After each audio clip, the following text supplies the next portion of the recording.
Ibihe byiza nshuti bakunzi ba radiyo Mariya Rwanda, ijwi rya gikristo riguherekeza aho uri hose. Isaa tanu ziruzuye neza muri studio, reka twongere tubahe ikaze tuvuga tuti kristo yezu akuzwe. Mudukurikiye muri hirya no hino mu bice bigiye bitandukanye, byaba amajyepfo, mu gice cy'amajyaruguru, muradukurikira kandi muherereye mu ntara y'Uburasirazuba, Uburengerazuba ndetse n'umujyi wa Kigali. Rero tubahaye ikaze muri rusange. Uyu ni wa mwanya rero wahariwe ikiganiro tera imbere muhinzi mworozi. Nk'uko bisanzwe tuganira kuri byinshi bigiye bitandukanye, yaba ku buhinzi, ubworozi, byose tubirebaho. Niyo mpamvu rero uyu munsi tugiye kuba tubiganiraho nk'ibisanzwe. Noneho turagikora live muri studio kuko hari umutumirwa twabazaniye kugira ngo tuze tuganira kuri byinshi bigiye bitandukanye, abahinzi, dore ko n'igihe cy'ihinga aricyo tugezemo, nicyo tugezemo rwose. Muba mwibaza se bikorwa bite ko dukeneye umusaruro, twabigenza dute kugira ngo umusaruro wacu utere imbere? Byose rero niyo mpamvu twabazaniye umutumirwa kugira ngo aze kudufasha muri byinshi bigiye bitandukanye. Turabana rero no ku murongo wa telefone, hagize ibyifuzo cyangwa se ibibazo n'inyunganizi mushaka kutwongeraho, turabaha umurongo kuri 078 917 40 cyangwa se kuri Airtel muciye kuri 0722 56 ndetse no ku butumwa bugufi, ndetse na WhatsApp 0783 nk'uko nari nabibabwiye. Rero turacunguza uburyo umwete muri studio. Tubafitiye umutumirwa agiye gutangira atwibwira, atubwire ndetse n'aho yaturutse atugendereye. Murakoze, nitwa Mugiraneza Dieudonné, nkora mu kigo gishinzwe guteza imbere ubuhinzi n'ubworozi mu Rwanda, RAB mu magambo ahinnye y'icyongereza. Gakorera muri sitasiyo iherereye Nyamagabe, ishinzwe Nyamagabe na Nyaruguru. Nkaba ndi station manager wayo cyangwa umuyobozi wayo. Mu bundi buzima ndi umukristo gatolika. Ni byiza cyane. Mbarizwa muri paruwase ya Kanombe. Paruwase Kanombe aho muri Nyamagabe? Oya, ni muri Archdiocese ya Kigali. Ya Kigali. Hanyuma rero tuguhaye ikaze. Murakoze. Hano ni mu rugo. Ni byiza rero ko tugiye kubana na agronome. Ubundi twayaga tuganira n'abahinzi cyangwa se aborozi mu bundi bisanzwe, ariko none iyo twabonye umuntu agronome yarabyize, yabihuguriwemo, abibayemo igihe kirekire, ni ukuvuga ngo byose ibibazo tuba twifuza kumubaza tuba dufite, tuba tuteze ko wowe ubisobanukiwe neza kandi witeguye kudusubiza neza. Yego. Hanyuma rero nshuti bakunzi ba radiyo Mariya Rwanda, uyu munsi muri giye kubana nanjye Eric Kwizera nk'uko musanzwe mubimenyereye. Nifuje ko uno munsi tuganira ku gihingwa cy'ingano. Muri iki gihe ni igihe cyacyo, iki gihingwa cy'ingano, nubwo imvura isa nkaho muri no minsi mu mujyi wa Kigali wenda aho itari kuboneka, ariko mfite amakuru y'uko mu zindi ntara iri kuboneka. Uyu munsi rero tugiye kuganira ku gihingwa cy'ingano, tumenye byinshi kuri cyo. Turatangira rero Dieudonné, agronome, udufasha kumenya ubundi ingano ubundi ni igihingwa bwoko ki? Ubundi ingano ni igihingwa cyo mu bwoko bw'ibinyampeke, gifite umwihariko wacyo. Nicyo gihingwa kiribwa cyane ku isi. Yego. Iki nicyo gihingwa nanone kimaze imyaka myinshi ku isi. Mu bihingwa byose byabanje nicyo cyabanje imbere, kuko bavuga ko kimaze imyaka 9600 gikoreshwa ku isi. Muri rusange nicyo nakivugaho. Mbere y'uko wenda utubwira uko gihingwa, turagira ngo noneho usobanurire abaduteze amatwi muri aka kanya, inshuti z'ikiganiro tera imbere muhinzi mworozi, ubundi igihingwa cy'ingano gikoreshwa gite? Ubundi igihingwa cy'ingano ni igihingwa gitanga imbaraga. Niko kamaro kacyo, nk'uko mu biryo hamwe bitera imbaraga, ibyubaka umubiri n'ibindi. ingano rero icyacyo ni ukongera imbaraga. Benshi twese turakizi, wenda nubwo tutakizi nk'igihingwa tukizi tukirya cyangwa se tugira duta, ariko kizwiho ko kivamo ifarini yayindi tuzi ivamo imigati, amandazi n'ibindi byinshi cyane. Gishobora kuvamo nanone spaghetti cyangwa amakaroni ku bazizi cyane. Hari n'ubwoko buvamo inzoga bw'ingano. Yego. Muri rusange nibyo nakivugaho. Urumva rero ko gishobora gutanga produit nyinshi zigiye zitandukanye, haba ibyo kunywa cyangwa se n'ibyo kurya bikeneye nk'izo spaghetti ndetse n'amakaroni, cyane cyane n'amakaroni koko amenshi akorwa mu ngano. Yego.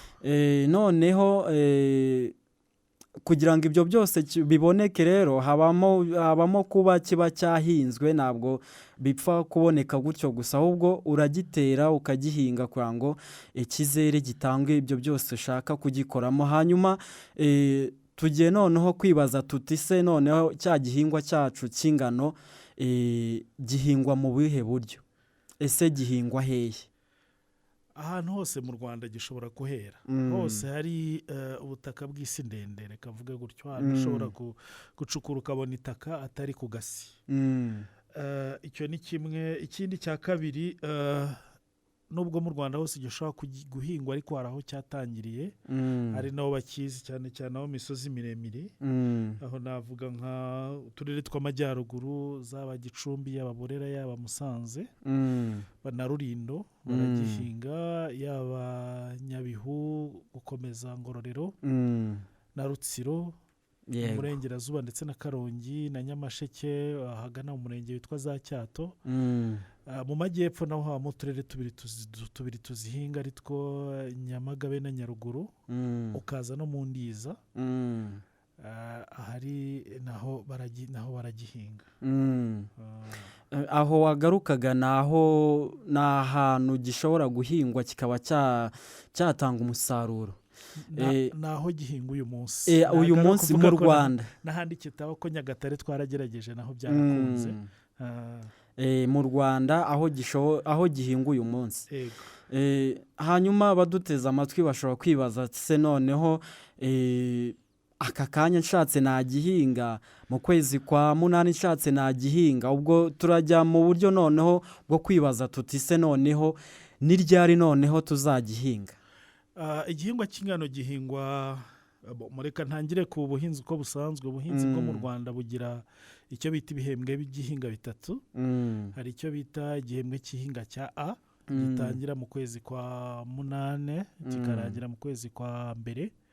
N'igihembwe cy'ihinga cya B gitangira mu kwezi kwa kabiri kigakomeza kikagera tugasarura mu mpeshyi. Hagati aho hazamo ikindi gihembwe nko mu kwezi kwa gatanu bita iki kinyurane, abandi bakacyita icyo gushoka ibishanga, cyangwa se ni igihembwe gikunda kuba mu duce tumwe haba amazi cyangwa mu bishanga.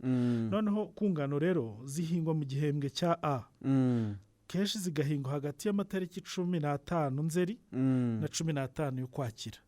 Aho ni igihembwe cya A. No muri B naho kirahingwa, ni naho gihingwa cyane. Ho gifata amatariki 15 y'ukwezi, amatariki 15 na 30 y'ukwezi kwa Werurwe. Kubera ko iki gihe izuba riba ari ryinshi, imvura igwa igihe gitoya, bisaba ko bagihinga bihuta. Yego. Ni ukuvuga ngo ubu noneho turi muri Werurwe n'ubundi, ni ukuvuga ngo noneho abaduteze amatwi ashobora noneho kuba yemerewe kuba yatangira kugihinga rwose. Ubwo namubwira ngo nashyiremo imbaraga. Ese noneho tumenye igihe aho gihingwa, tumaze no kubona igihe gihingirwaho, hanyuma se gihingwa ni gute bagihinga? Icya mbere nk'umuhinzi wese agomba guhera ku kintu cyitwa insimburanyagihingwa cyangwa gusimburanya ibihingwa. Ni ukuvuga ngo niba nigeze kuvuga ko ingano ziri mu bwoko bw'ibinyampeke, hari n'ibindi binyampeke nk'amasaka, nk'ibigori, nk'uburo, ibyo byose ni ibinyampeke. Uva muri ibyo binyampeke nta na kimwe gisimbura ikindi. Aho ingano zihingwa hagomba kuba hatavuye ibindi binyampeke. Icyo ni kimwe. Icya kabiri, iyo utangiye guhinga nk'umuhinzi wese, igihugu cyacu ni igihugu cy'imisozi. Yego.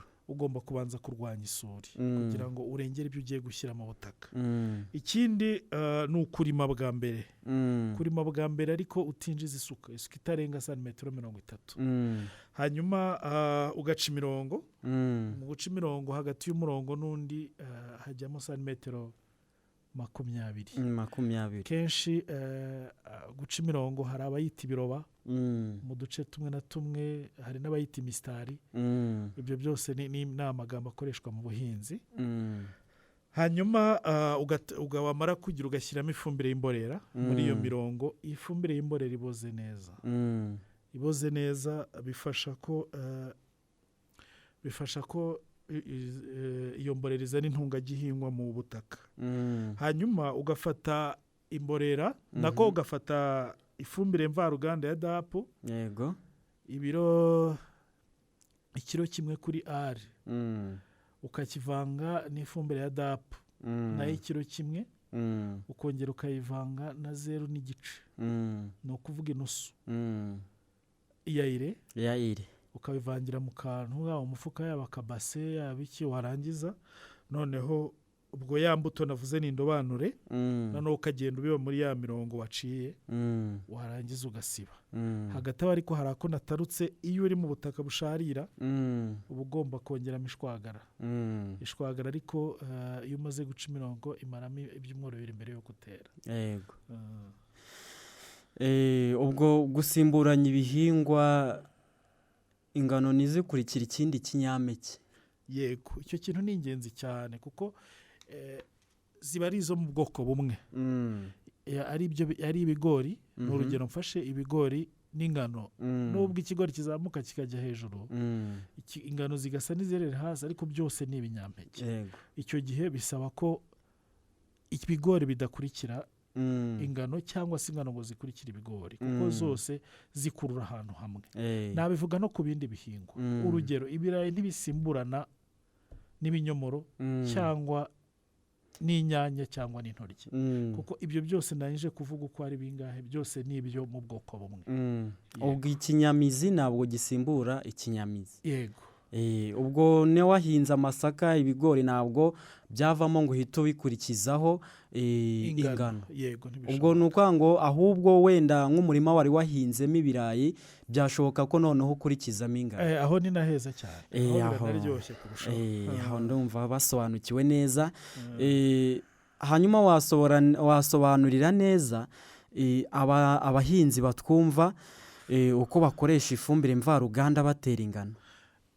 Nibyo nari maze kuvuga mu kanya. Ufata, iyo umaze guca imirongo warashyizemo yashwagara yawe ku bafite ubutaka busharira. Yego. Imazemo ibyumweru 2. Noneho umaze gushyiramo n'imborera. Iyo umaze gushyiramo imborera, icyo gihe noneho ugiye gutera, ufata ikiro kimwe cy'ifumbire ya DAP n'inusu yayire, ya fumbire bita yo kubagaza. Warangiza ugashyiramo n'ikiro kimwe cy'imbuto y'indobanure, ukabivangira mu kantu, byaba akabase byaba umufuka. Warangiza ukabona gushyira muri ya mirongo usa n'ubiba cyangwa se unyanyagiza. Yego. Hanyuma umuhinzi ashizemo iyo mfumbire mvaruganda, ariko noneho mbere y'uko agera mu gihe cyo kuyishyiraho, urumva aba yateye izo ngano ategereje ko zimera. Muri icyo gihe ategereza nk'igihe kingana iki kugira ngo amenye ko zatangiye kumera? Ubundi umuhinzi wese umurima ufite umwihariko ku muhinzi. Iyo umuhinzi amaze gutera imyaka ye, agomba kujya gusura umurima akaganira n'ibihingwa bye. Reka mvuge gutyo. Nizere ko ntawe mbaza ngo ibihingwa biravuga se.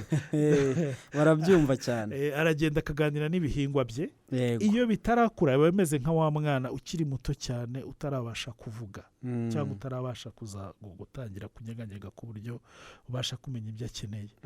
Ariko nyuma y'iminsi 7 ingano zirazamuka. Iyo zimaze kuzamuka, ureba izameze, wareba hari aho zitameze, ukaba ushobora kongeramo izindi. Zirutanaho iminsi 7, ntabwo aba ari myinshi, zigera igihe zikazifata bikagenda. wowe ukomeje gutega amatwi radiyo mariya rwanda turi mu kiganiro tera imbere muhinzi mworozi gitambuka buri wa mbere isaa tanu kugeza isaa tanu n'igice. Uyu munsi rero turi kumwe na agronome Dieudonné yaturutse mu kigo cy'ubuhinzi n'ubworozi RAB mu magambo ahinnye. Uyu munsi rero turi kuganira ku gihingwa cy'ingano. Ubuhinzi bw'ingano bukorwa bute? Tumaze kubona ubundi ingano ni ubwoko ki, ni igihingwa bwoko ki, ndetse yanatubwiye mbere y'uko yatubwiye uburyo gikoreshwa, ajya atubwira ahantu gihingwa kugeza ubu ngubu mu gihugu cyacu cy'u Rwanda. Gihingwa ryari, ese bagihinga gute? Adusobanura uburyo dukoreshamo ifumbire mvaruganda, dore ko ari y'ingenzi cyane hano ku gihingwa cy'ingano, ndetse tumaze no kumenya igihe umuhinzi ategereza kugira ngo amenye ko za ngano zatangiye kumera. Hanyuma turacyaganira se noneho ni iyihe mirimo ikurikiraho nyuma yo kubona ko zameze. Iyo zimaze kumera utegereza ko zigera santimetero 5 cyangwa 10 z'ubujyejuru. None icyo gihe utangira kumenera. Kumenera ni ukuvuga no gukubita isuka buhoro ndetse unegereza itaka ku bihingwa. Noneho igihe cyose ugomba kubagara ukuramo ibyatsi byose birimo. Bamwe babyita kubagara, abandi bakabyita kufurura, ariko byose birajyana. Icyo gihe uzirinda igihuru. Iyo uzirinda igihuru nibwo zera neza. Ikindi kirenze kuri ibyo ni ukurwanya indwara n'ibyonnyi mu murima. Muri izo ndwara n'ibyonnyi harimo nyine ibyo nangije kuvuga by'ibihuru, kuko henshi niho indwara zituruka. Kenshi iyo harimo ibihuru hazamo imbeba zikaba zishobora kubicagagura. Icyo ni icyonnyi cya mbere, ndetse n'izindi ndwara zitandukanye. Ibyonnyi akenshi tujya kubona nyine tukabona wenda nk'ibindi bihingwa by'ibinyampeke, urugero nk'ibigori byafashwe n'indwara yitwa nkongwa, ngira ngo urayumva, ujya uyumvaho cyane.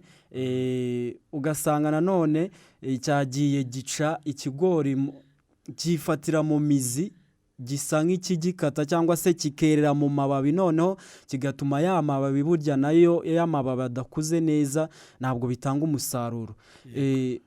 Muri ibyo byonnyi bifata ingano byo uradusobanura muri make, byo ni izihe zikunze kwataka ingano cyane? Hari icyo nanishorejeho cyitwa imbeba. Iyo utabagaye, utakuyemo utufuriye ngo ukuremo bya byatsi hakamo ibihuru, ingano zishobora kuzicamo kabiri bitewe n'uburyohe ziba zumva mu ruti rw'ingano. Hari kandi indwara yo izwi cyane kurusha izindi ifata ingano, ni indwara y'umugese w'umuhondo cyangwa w'umukara. Iyo ni imwe mu ndwara zishobora gutubya umusaruro ndetse kugeza n'aho ushizeho. Hari n'izindi ndwara zitwa nka filariziyo ziterwa n'imvura nyinshi. Hari n'izindi zitwa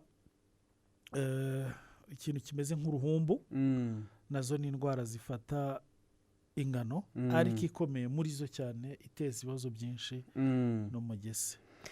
Hanyuma se wenda zitubwiyemo harimo uwo mugese cyangwa se umuhondo w'umukara.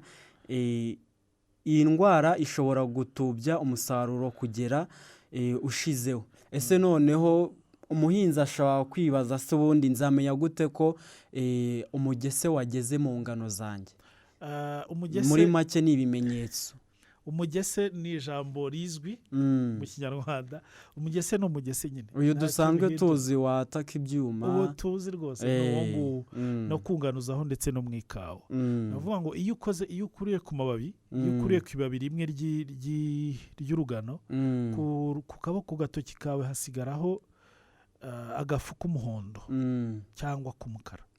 Ako gafu k'umuhondo rero niko kitwa umugese. Ni nka wa wundi wo ku cyuma nyine usanzwe.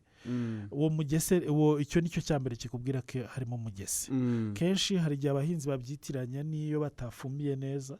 Iyo utafumbiye neza hazamo ngana ibara ry'umuhondo, bigaragara ko igihingwa cyabuze azote cyangwa cyabuze intungagihingwa. Ariko ntabwo ku ibabi haba hariho ako gafu k'umuhondo. Ako ngako iyo hajemo uwo muhondo wundi ushobora gufumbira bigahita bivaho ariko ku mugese wo wibeshye ugafumbira ahubwo bihita byiyongera kurushaho. Uvuga rero kugira ngo ubimenye ni uko usa n'ufashaga n'ukoresha intoki ugakurura kugasa n'ukurura ku kababa ariko utagaciye uhita ubona ka gafu k'umuhondo. umukara se noneho nawe ni kimwe nawe ni uko nguko biboneka byose n'uyu n'umuhondo ni uko. Icyo nakomerezaho wenda n'uburyo bwo kuwurwanya. Icya mbere ni uguterera igihe. Niba ari amatariki twavuze ariyo meza yo gutera biba byiza uyubahirije uko ari kereka nuko ibihe bigenda biduhindukana wenda imvura ikabura ariko kenshi ayo niyo matariki meza yo gutera ku buryo uzagera mu kwezi kwa gatanu ingano ari nkuru nta kibazo cy'ubukonje gifitemo n'ibindi byose zitangiye kuzana amahundo.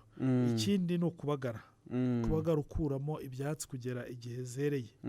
Mu gihe ubashe kubona rero ko uwo mugese wajemo utari ubyiteguye utera umuti witwa Orius cyangwa Varius.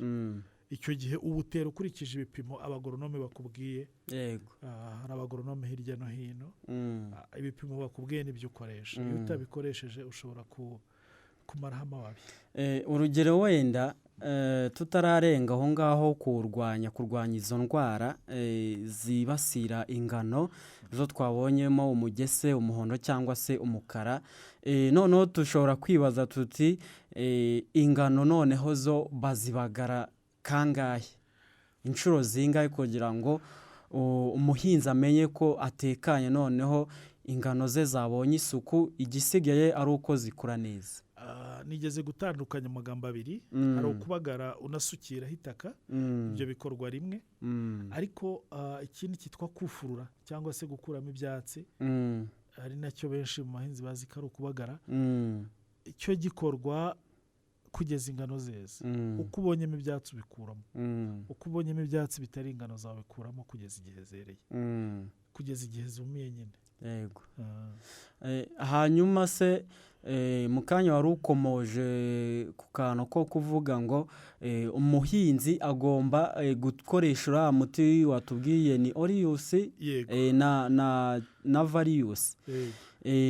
Ese noneho akoresha ibihe bipimo? Wari uvuze ngo agomba gukoresha ibyo yabwiwe na agoronome cyangwa se n'undi muntu ushobora kumufasha yaba ari uwo muri Tubura cyangwa se umwunganizi mu bijyanye n'ubuhinzi. Ariko noneho hari uduteza amatwi akaba abonye aka kanya nyine aduteza amatwi aboneyeho gerageza umubwire noneho ibipimo ashobora gukoresha ingano y'uwo muti adagomba kurenza. Ubundi mu ipompo ya litiro 20 wagombye gushyiramo mililitiro 5. Yego litiro mu ipompo isanzwe ya litiro 20 ugomba gushyiramo mililitiro 5 z'umuti. Yego. Kenshi ku miti dutanga cyangwa ikorerwa muri ntuza ibifiteho akantu hejuru akantu k'agafuniko upimiramo ukaba ushobora gushyiramo. Yego. Ngira ngo rero abateze amatwi Radio Mariya Rwanda turi mu kiganiro Tera imbere muhinzi mworozi.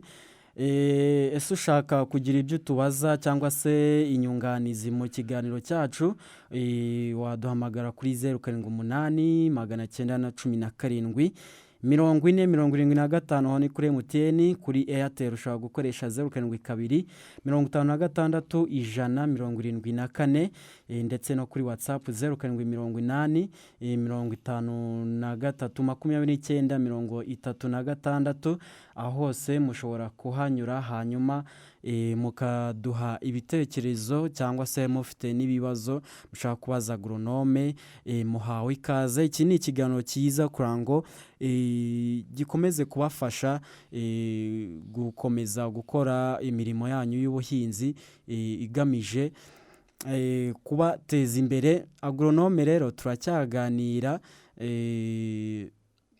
ku gihingwa cyacu cy'ingano hanyuma rero turakomeza n'iyindi mirimo. Ingano ubundi zera hagati cyangwa se noneho ugiye kutubwira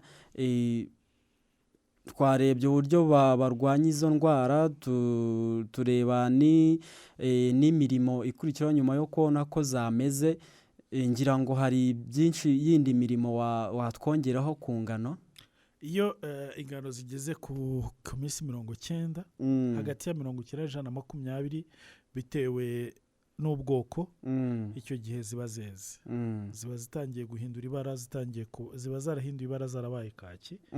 Icyo ni kimwe. Cya kabiri iyo ukanze urutete rw'ingano ntabwo urwara rwinjira. Iyo urwara rutinjira icyo gihe ziba zarangije kuma. Ubwo ikiba gikurikiyeho no gusarura. Ubwo ngira ngo ugiye kumbaza uti basarura bate. Ingano mu buryo zisarurwa ni ukugesa uruti rwazo. Ushobora kugesereza hejuru munsi y'uhundo gato cyangwa ukagesereza hasi bitewe n'icyo ushaka kugeraho. Iyo kenshi abantu barimo gukoresha nk'imashini bikomeye bagesereza hasi kuko baba bagamije ko bakuramo imbuto bagasigarana ibindi bisigazwa bashaka gukoresha ibindi. Bashaka gukoresha urugero nko mu bihumyo, amatafari se cyangwa ibiryo by'amatungo, ibintu nk'ibyo ngibyo. Icyo gihe nyuma y'ibyo udakoresheje imashini urahura bisanzwe, ushyira mu mufuka ugahura n'ibibando cyangwa se ugashyira ku shitingi ugahura. Warangiza ku bakoresha imashini ihita izigosora, ntabwo bigorana. Icyo ukeneye igihe gikurikiyeho no kwanika. Iyo udakoresha imashini nanone urahura, warangiza guhura ukagosora. Iyo urangize kugosora noneho uranika ku mashitingi cyangwa se ku mifuka cyangwa ubundi buryo bwiza bushobora gutuma ingano zawe zidahura n'itaka kugira ngo zitazana uruhumbu. Uruhumbu nirwo bita aflatoxin mu Cyongereza. Ni uruhumbu rushobora kwica abantu, rushobora gutera kanseri abantu. Kandi akazi k'abahinzi ni kamwe, umuhamagaro wabo ni uguha abantu ubuzima. Icyo Imana yaduhaye twebwe ntabwo dusanasana, turabaha ubuzima, dutanga ubuzima. Hanyuma iyo zimaze kuma neza ni ukuvuga zigeze kuri 16% by'ubuhehere. Ubuhehere bumaze kugabanukamo nibwo uzishyiraho umufuka ukazihunika. Umaze kuzihungira cyangwa se ukazijyana ku isoko, byose birashoboka. Muri rusange ni ibyo. Ingano hari aho nigize kubona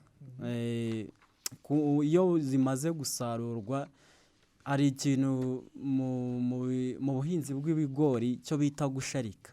Yego. Uragisobanukiwe? Yego. Ingano zo wazisharika? Ingano ntago zisharikwa. Ingano ziva mu murima byarangiye ugiye guhura. Yego. Ingano ntago bazisharika, ziva mu murima byarangiye. Iyo zivuyemo zitumye neza zirangirika. Yego. Ku murongo wa telefone wenda ndabona hari abashaka kugira ibyo batubaza, reka tubaho umwanya naho iminota isa nkaho iri kutugendana tumve ibibazo bashaka kutubaza. Nimba ari inyunganizi turabakira ku murongo wa telefone. Allo Radio Rwanda. Allo. Allo. Mwaramutse neza? Mwaramutse. Yeza. Iteka ryose turavugana nande? Niko Siriro ndi muri Paruwasi ya Rukara. Yego Siriro. Ikiganiro nacyumvise nagira ngo mbaza agronome. Ku bijyanye n'ingano, ingano ubundi ziba mu bwoko bungahe? Mu bwoko bungahe bw'ingano? Hanyuma umuntu wenda nk'ahantu zidahingwa cyangwa se ku muntu utarazihinga zihingwa gute? Zihingwa nk'amasaka, zihingwa nk'ibigori, nk'ibishyimbo, zihingwa zite? Hari ikindi nagira nkasobanure ni ku bijyanye n'uburyo ikoreshwa. Hari izo bahinga zikaribwa n'inyoni, ariko hari n'izo inyoni zitarya. Nasobanure kuri ako kantu. Murakoze. Saba murakoze cyane. Katubanza twakire n'undi kugira ngo ubisubirize icyarimwe. Ariko ndabona nta wundi ngira ngo wamusubiza. Akomoje ku cyitwa ubu bwoko bw'ingano zihingwa gute, ngira ngo wamukurikiye neza wamusubiza. Reka mpere ku cyanyuma cyitwa hari izo inyoni zirya n'izo zitarya. Gato twakire n'undi kugira ngo tuze kwitwara icyarimwe. Allo Radio Rwanda. Atanazi ndajyaho nanjye mubaze. Yego. Nyine umuti batera ingano. Sanze hari ukuntu nafunguye usanga bamaze kubivuga. Aragusubiza neza rwose. batera ingano ryari eh batera ingano ryari byagenze bite wambwira ni uguhungira cyangwa ni ukurwanya indwara no gukungira gukungira okay sawa halo radiyo mu rwanda akuzwe iteka ryose nitwa Nsabimana Francois Xavier yego Xavier ariko ngiye mvuka ahantu mu majyaruguru uko yabivuze nabonye twatse ariko tubikora wemba mbona ingano bazihinga nko kubahinga amasaka ariko nabo bazibagara twewe bazisarura batigeze kuzibagara okay ubwo nabyo araza kugira icyo abivugaho urakoze cyane sawa hanyuma mu minota mike none ndabona ikiganiro kigenda kigana ku musozo wabanyuriramo noneho ku bibazo ndetse n'iyunganizi hanyuma tukagana ku musozo w'ikiganiro cyacu reka mpere kuwa mbere wabajije ikibazo kijyanye n'inyoni ariho mpera yego inyoni hari izo zirya n'izo zitarya iyo ziryohereye zirazirya kurusha iyo zidafite isukari nyinshi hari izigira isukari nyinshi hari n'izitayigira iyo zifite isukari nyinshi zirayirya nk'ubu ugiye kuzitera wenda nk'irukara hamwe yatubwiye ari ushobora gusanga inyoni zaho zitazizi ntizishobora kuzirya icyo gihe yego icyo ni kimwe ubwoko bw'ingano ingano zibarwamo ibice byinshi mvuze ibice kugira ngo ntandukanye ubwoko ibice ni ukuvuga hari ingano zishobora kuvamo inzoga zo ni ubwoko kwazo hari ingano zishobora kuvamo spaghetti zitwa dura mu cyongereza nazo ni ubwoko kwazo hari n'ingano zishobora kuvamo umugati zo ni ubwoko kwazo hari n'izindi zishobora kuvamo igikoma gusa yego nabyo ibyo byose ni ubwoko izo zose ni ubwoko kwazo yego hanyuma mu masegonda make wari utubwiye Xavier yaravuze ko bo bazihinga bisanzwe bakazisarura batazibagariye ibyo ni uguhinga nabi reka mvuge gutyo ni uguhinga nabi ingano ni igihingwa cyitabwaho giterwa ku murongo kikabagarwa kigashyirwamo ifumbire kikanasarurwa ubona byumvishe babiba mu kirere ibyo rero ntabwo ari uguhinga mu buryo bugezweho cyangwa bwa kijyambere naboneraho nkabwira n'umuntu wari ubajije ngo umuti batera umuti witwa Orius cyangwa Varius uburyo zihingwa ku muvandimwe ugeze kukibaza ingano ziterwa ku murongo aho waciye imisitari ukaba ushobora kunyanyagizamo ingano ushyizemo ifumbire y'imvaruganda imborera byose bikagufasha gutera neza murakoze yego hanyuma inshuti bakunzi ba radiyo Mariya Rwanda ikiganiro cyacu kikaba kigeze ku musozo tubihangana kuko telefone twazakiriye ku munota wa nyuma ariko ntabwo twari kubagendana kuko iki ni ikiganiro namwe muduteze amatwi mwari kugomba kugira ibitekerezo ndetse n'inyunganizi muduhereza turabashimiye kuba mwaduteze amatwi rero ikiganiro gitambuka buri wa mbere saa 5 kugeza ku isaha y'saa 5 n'igice agronome ngushimire murakoze cyane uyu munsi twari kumwe nande namugira neza Dieudonné tugize ikiganiro cyari kiryoshye ariko iminota ntabwo yadukundiye wenda undi munsi tuzongera tubakenere ego nzaba mpari sawa murakoze kuri radiyo Mariya Rwanda ni ikaze cyane murakoze hanyuma inshuti bakunzi ba radiyo Mariya Rwanda mukomeze kugira ibihe byiza mwari kumwe nanjye Eric Kwizera iki cyari ikiganiro tera imbere muhinzi mworozi mukomeze kunogerwa na gahunda za radiyo Mariya Rwanda ikomeje kubategurira